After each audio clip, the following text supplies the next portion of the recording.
So in last lecture we have started with memory allocation techniques, and we have studied some of the techniques to allocate a memory. So we have taken this as an example.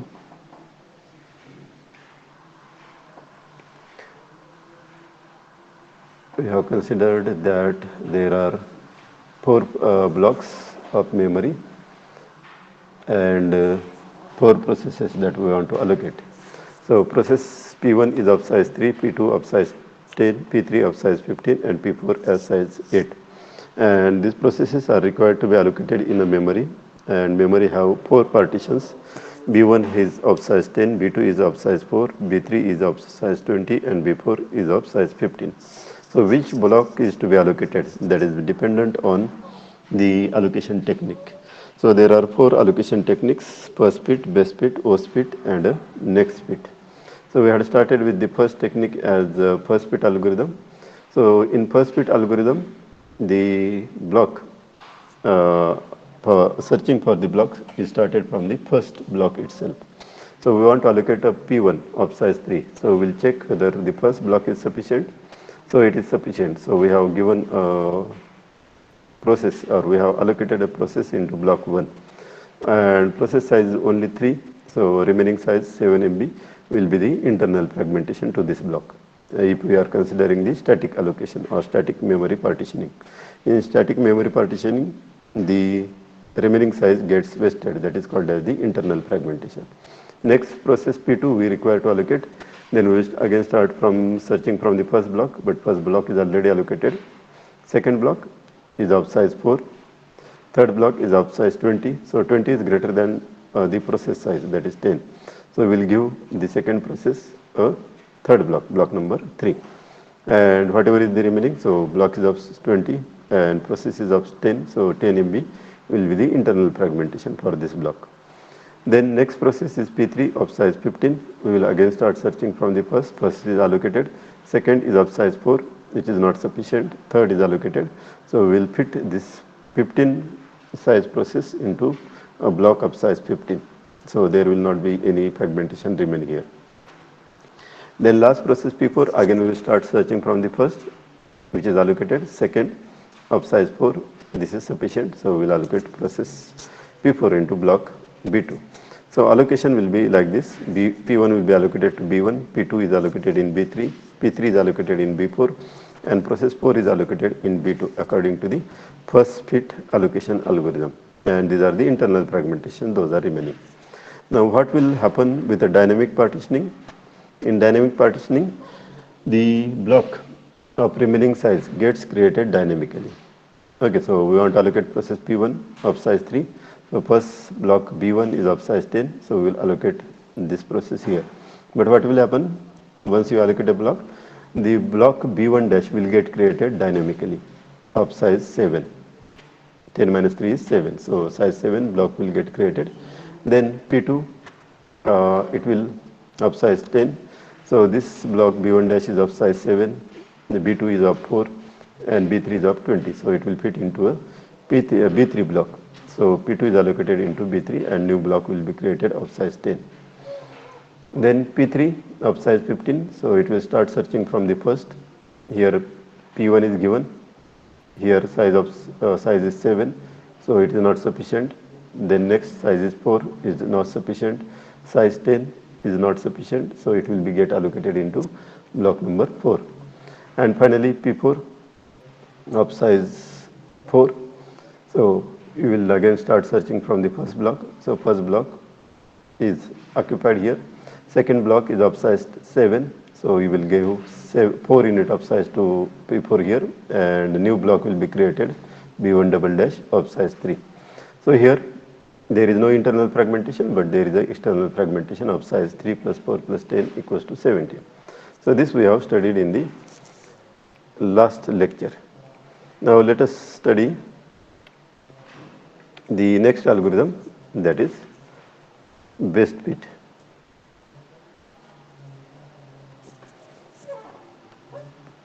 Next algorithm we will be studying as a best fit algorithm. Okay, in first fit we start searching from the first block. In best fit algorithm, let me write allocate allocate minimum sufficient block, minimum sufficient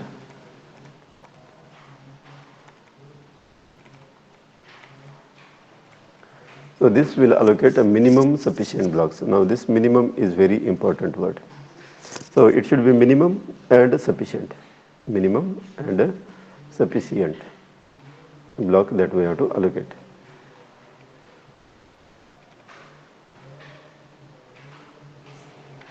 Okay, now let us start allocating the block. So we'll take this memory structure here.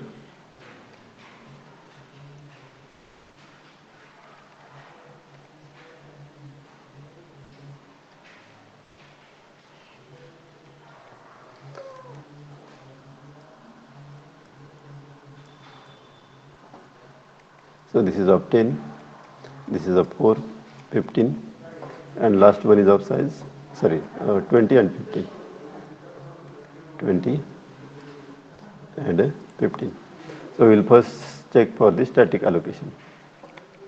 Process P1 is of size 3, 10, 15, 8. P1 is of size 3, P2 is of size 10, P3 is of size 15, and consider P4 of size 4. We have taken actually a size as a 4 here. Okay, so it is 4. Okay, now these processes we want to allocate according to the best fit algorithm. So what best fit says? Allocate minimum sufficient block. Allocate minimum sufficient block. Okay, that means we have to allocate a block which is the smallest and sufficient. So this is for the static allocation. We will first consider the static allocation. So minimum block is out of this, the sizes of block are 10, 4, 20 and 15.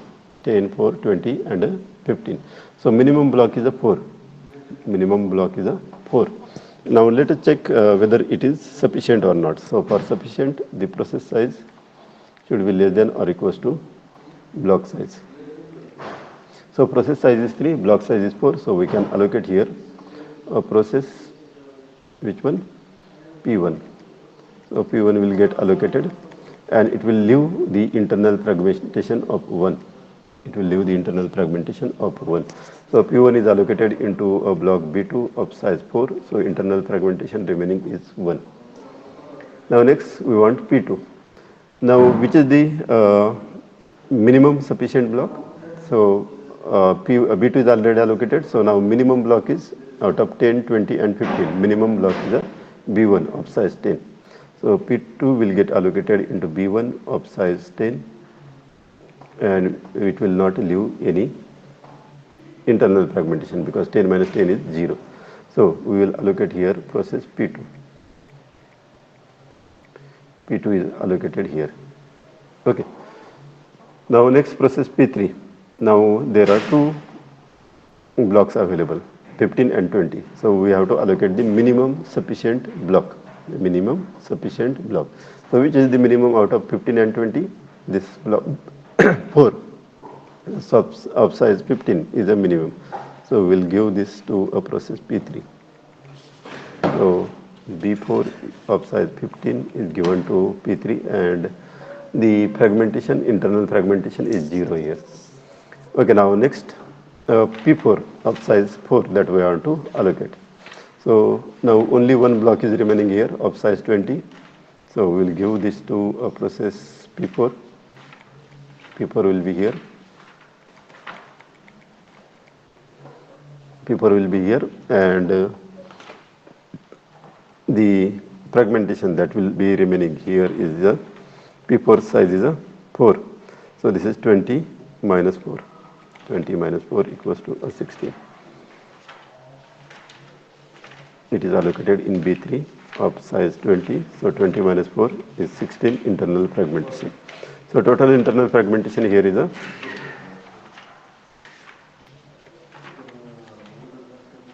is equals to a 17. So this is the internal fragmentation.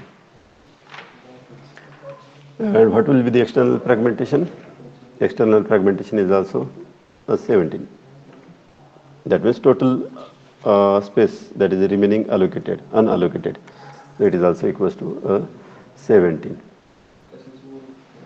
Okay, so how much fragmentation we have got in the previous algorithm? We have got it as a 17 only, and here also we are getting the fragmentation as 17. But if you check in block B1, we have a 0 internal fragmentation. Block 4, we have 0 internal fragmentation, and block 2, we have only 1 internal fragmentation. So this base fit technique works well if you want to reduce the internal fragmentation. So this internal fragmentation is reduced effectively in the base fit algorithm. So advantages are, first advantage is internal fragmentation is reduced. Internal fragmentation per block is reduced. And disadvantage of this technique is disadvantage. Searching time is more. Searching time is more. Why searching time is more? Because if you want to allocate a block, you will have to check all the blocks, and then you will have to find the smallest block out of that. But in first fit algorithm, searching time is less. Why? Because you start from searching from the first. So if you get the sufficient block at the first position only, your searching time will be 1 unit only. If you get it on the second place, searching time will be 2 units only. But here in this base fit algorithm, searching time is more because you have to search, or you have to go through all the blocks. You have to go through all the blocks, available blocks. So that's why these are the advantages and disadvantages of base fit algorithm. So now this we have studied for the static. Now let us study it for the dynamic. Dynamic. Let us write the same processes P1, P2, P3, P4. P1 size is 3, P2 size is 10, is it correct? 10, 15 and 4. P3 size is 15 and P4 size is 4. Okay, now these processes we want to allocate using a base fit algorithm, using a dynamic partitioning technique. So we will start from the process 1. Its size is 3. So what will happen? First we will create a dynamic block here. We will create a dynamic block, or let us take some other example instead of this. Let us take this example as, okay, let it be. So process P1 whose size is 3. So we will search for the minimum sufficient block. So which is the minimum sufficient block? This one, block B2. Its size is 4. So we will give this 3 MB to process P1 and P1, and this will be new block created B2 dash equals to of size 1. B2 dash will get created of size 1. So P1 gets allocated into a B2 whose size is 4, and there is no internal fragmentation here. Why internal fragmentation is not here? Because this B1 dash can be used for some other process of size 1, because it is a newly created block.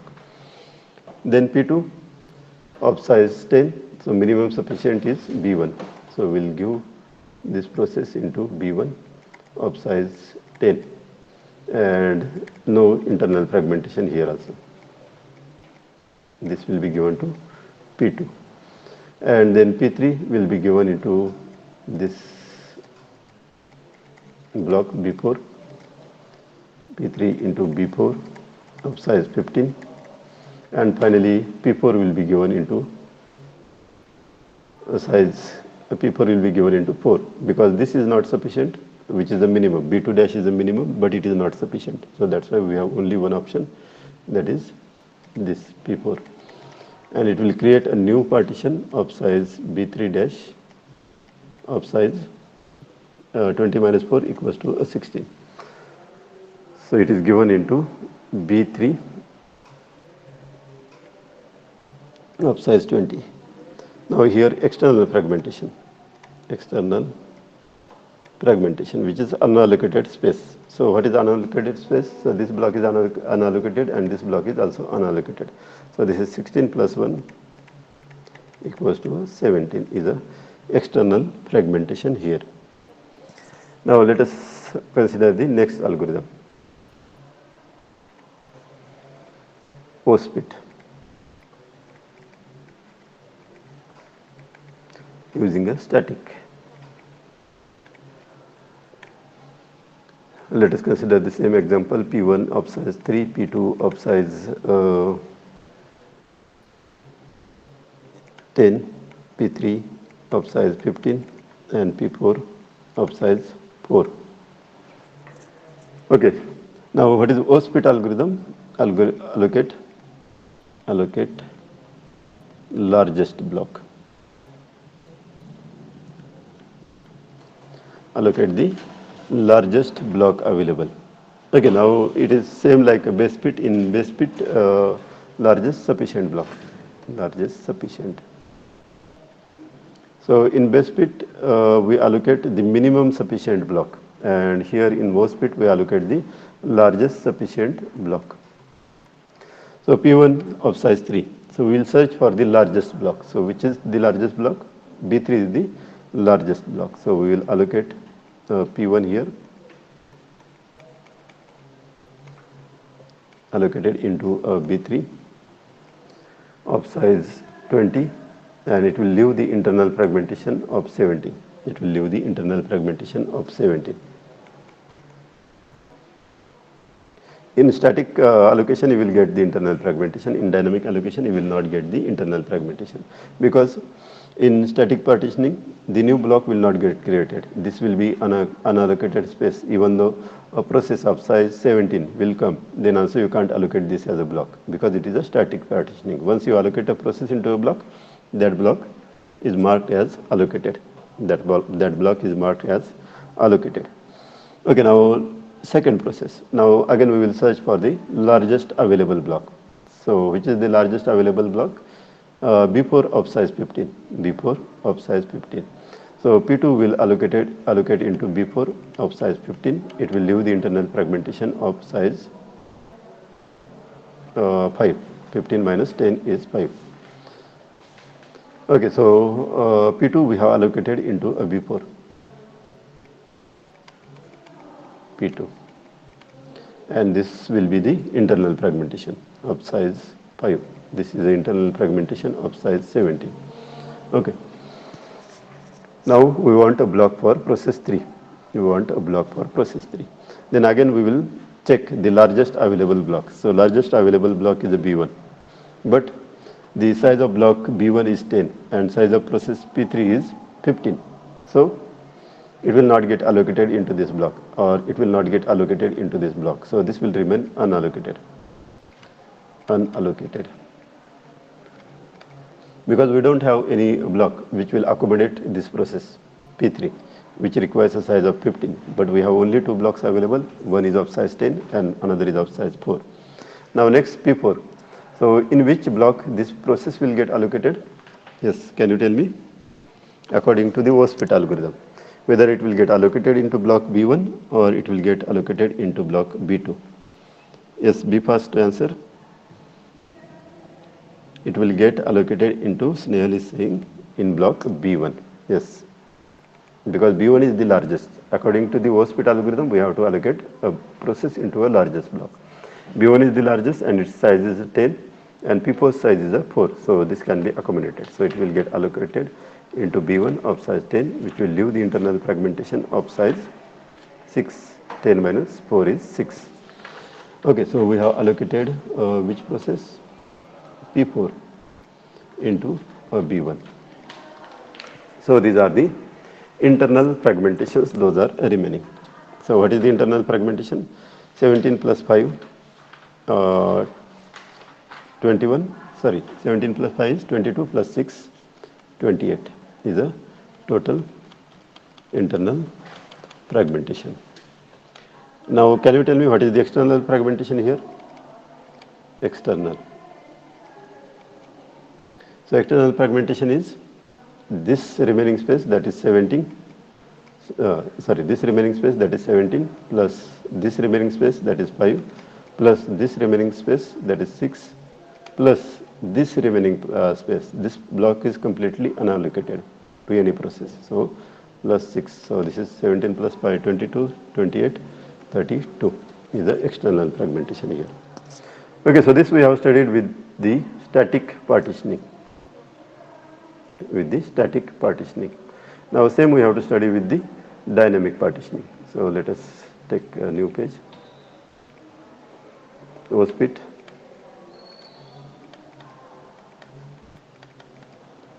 Using dynamic partitioning.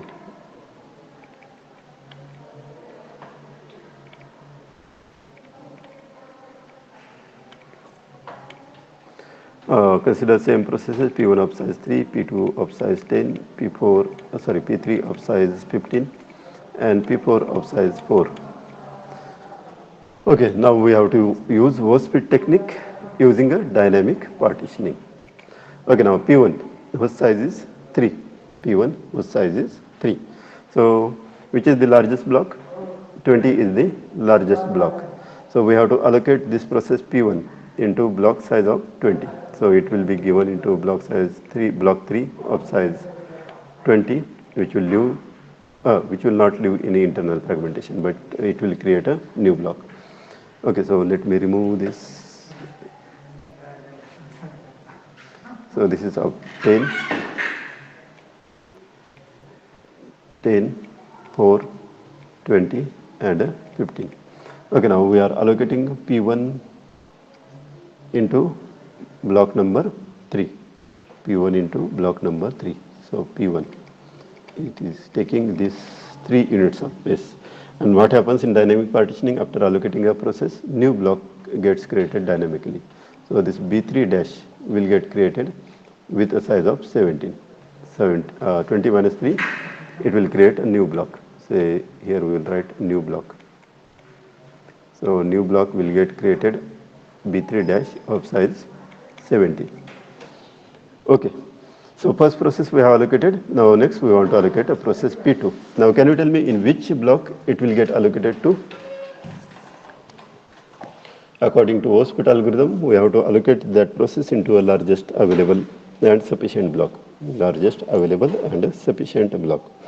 So which is the block in which process P2 will get allocated? Yes, again Snehal have answered correctly. It will get allocated into B3 dash, because the largest blocks are now of size 15, 17, 4 and 10. 15, 17, 4 and 10, which are not allocated to any process. So B3 dash is of size 17, which is the largest among available. 15, 17, 4 and 10. So largest is 17. So P2 will get allocated into B3 dash of size 17, and it will create a new block of B3 double dash of size 7. Am I correct? B3 double dash will get created of size 7. So here we will allocate P2, and this new block will get created. We will call it as B3 double dash of size 7. Okay, now this is allocated. This is allocated. Now we want process P3 to allocate. And what are the block sizes available? We have available 15, we have available 7, 4 and 10. Now which is the largest one and available and sufficient? So it will get allocated into that block. So that block name is a B4 of size 15, and it will not create any block because there will be no space remaining. So here we will allocate a process P3. So there is no space remaining here. So no new block will get created after allocation of P3. Now P4. P4 size is 4. So which is the largest available block? This. Here we will allocate P4 of size 4, and this will be B1 dash equals to a 6. So this we will allocate it into B1 of size 10, and which will create a new block B1 dash of size 6. Okay, now tell me the external fragmentation.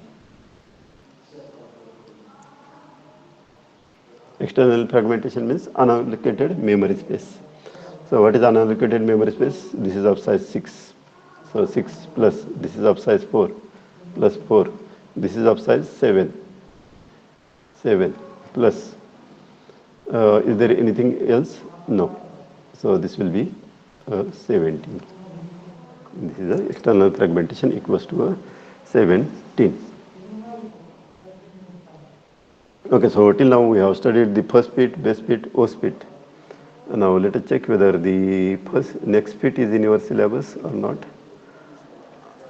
I have written one problem. First fit, base fit and OS fit. These are the three techniques commonly asked in the examination. But we will study the next fit also. So let us study the next fit which is remaining.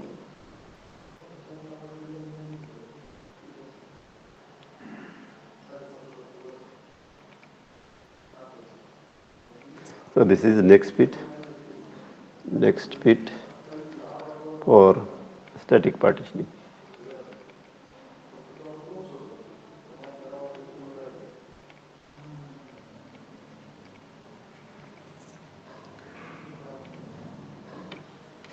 Okay, let us take the same processes P1, P2, P3 and P4 of size 3, 10, 15 and 4. Now we want to allocate the blocks to these processes according to the next fit algorithm. Now next fit is similar to first fit. Next fit is similar to first fit. Now what is the difference? Let us understand what is the difference between first fit and next fit. So in first fit algorithm, what happens? We start searching from the first block. We start searching from the first available block. In next fit algorithm, let us check. Okay, now process P1 we want to allocate. So we will start searching from the first block. Let us write the sizes outside. Size 10, 4, 20,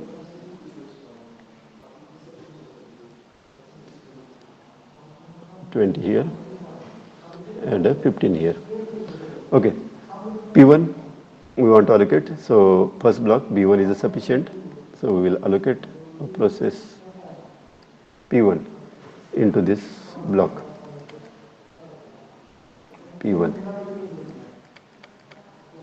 and it will leave this internal fragmentation of size 10 minus 3 equals to 7. So here we will write P1 is allocated into block B1 of size 10 and it is leaving the internal fragmentation as internal fragmentation of size 7. Okay, now we want to allocate a process P2. We want to allocate a process P2. Now what happens in the next fit algorithm? We will not start searching from the first block. Instead, we will start searching from the next of the previously allocated block. We will start searching from the next of previously allocated block. So which is the previously allocated block? It is a B1. So we will start searching from B2. We will start searching from B2. So B2 is of size 4, which is not sufficient. B3 of size 20, which is sufficient. So we will give this B3 block to process P2 of size 20. So it will leave the internal fragmentation as 20 minus 10 equals to 10. So P2 is allocated here. P2 of size 10. So this is leaving the internal fragmentation as 10. It is leaving the internal fragmentation as 10.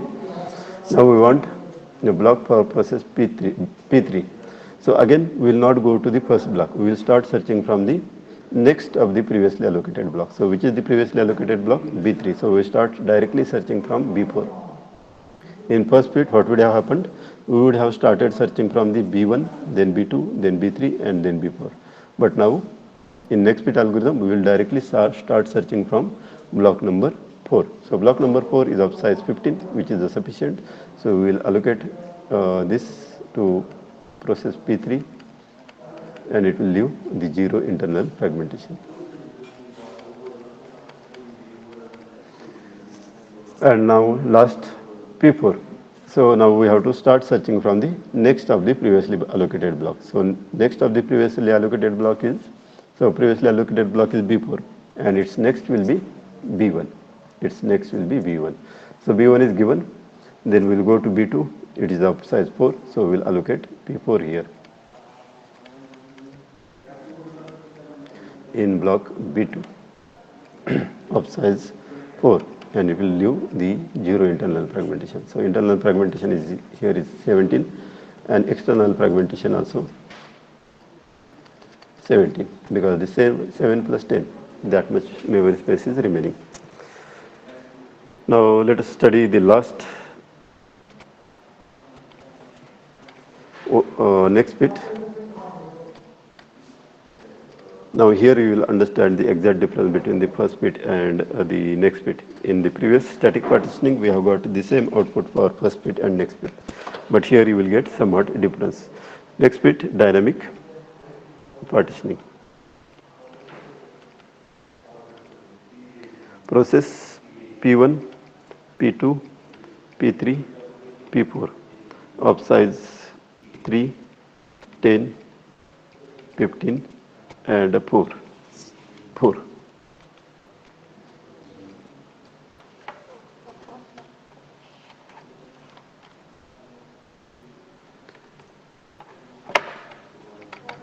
Wait a minute, my pen is not working.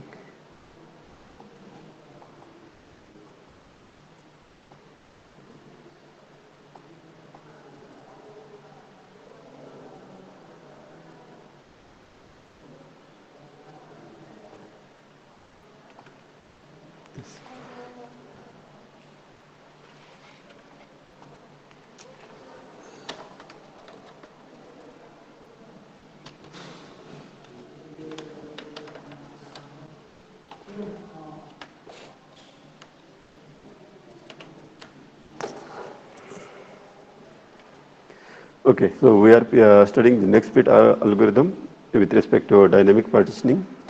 So the same blocks we have taken, the same processes we have taken. Now let us check how it will work. We want to allocate a place for process 1. So let me write this outside.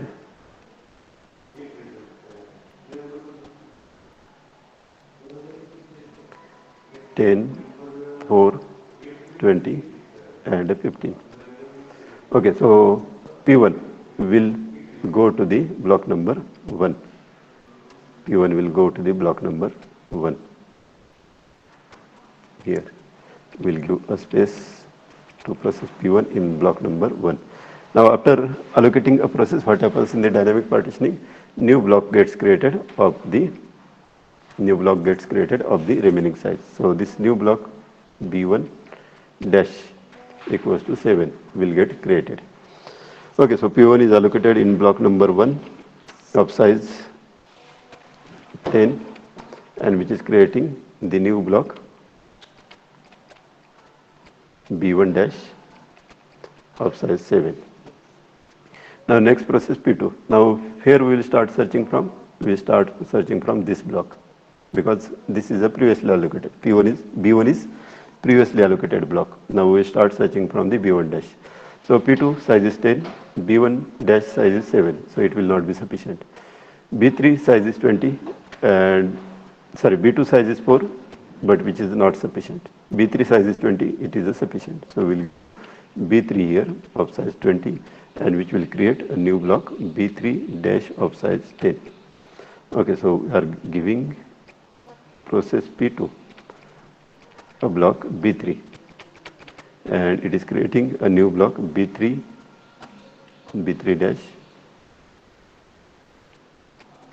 dash of size 10. Okay. Now next for process P3. For process P3 we start searching from the next of the previously allocated block. So next block is a B3 dash which is of size 10, not sufficient. B4 which is a sufficient. So we'll give this process a B4 block of size 15 and it will not create any new block because this will be exactly of the same size. Block is of exactly same size, so it will not create any block. Now, next process is of size 4. Next process is of size 4. So we'll start searching from the next of the previously allocated block. So B4 is previously allocated, its next is B1. But B1 is already allocated, next is B1 dash. So we'll give this block B1 dash of size 7, of size 7. So this will fit, and we'll create a new block B1 double dash of size 3. So here we will allocate a process P4, and this will create a new block B1 double dash of size 3. Okay, so this will be the allocation according to the next fit algorithm. Maybe in your syllabus next fit will not be asked, but if it is asked, you should be knowing what is first fit, best fit, and the last next fit.